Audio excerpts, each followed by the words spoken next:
انا حاسس اني داخل حرب. السلام عليكم، ازيك يا صديقي؟ ايه الحلاوه دي؟ كل سنه وانت طيب. رمضان قرب اهو. مالك تلقان ليه؟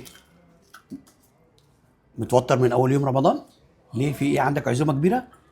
انا هقول لك تعمل ايه. ازيك يا عم عماد، كل سنه وانتم وانت طيبين. طيب يا محمد حبيبي. يلا بقى نشيل الكلام بقى عشان نحط الديك الرومي.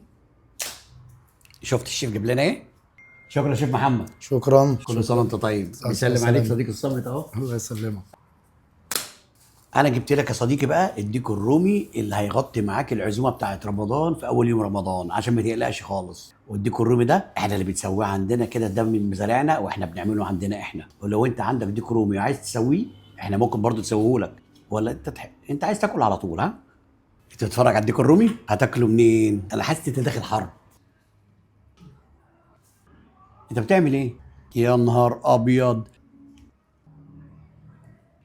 شكرا يا سيدي، مع اني قلت لك هات حته صغيره انت طلعت بالدبوس كله.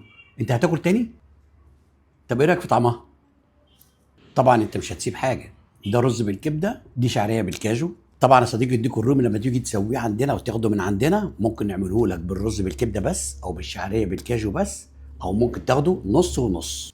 الله اكبر عليك كده، الدبوس والجناح ناقص ايه تاني؟ انت بقى يا سيدي كنت قلقان من اول يوم رمضان؟ احنا بنعمل حاجات كتيره قوي برضه للعزومات بتاعت رمضان. ممكن يا سيدي تاخد من عندنا خروف، لو انت عندك خروف وعايزين نسويه لك هنسويه لك، عايز تجيب الفخده من عندك هنسويها لك. ثانيه واحده بس هرد على التليفون. الو. طب تمام، خلاص ماشي، سلام. ايه ده؟ انت اكلت الديك كله؟ ده صغير؟ ده كده صغير؟ انت كده محتاج تتعالج. انا كده الحلقه الجايه صديقة الصامته، وادي الفانوس كمان وانا مش هقعد معاك.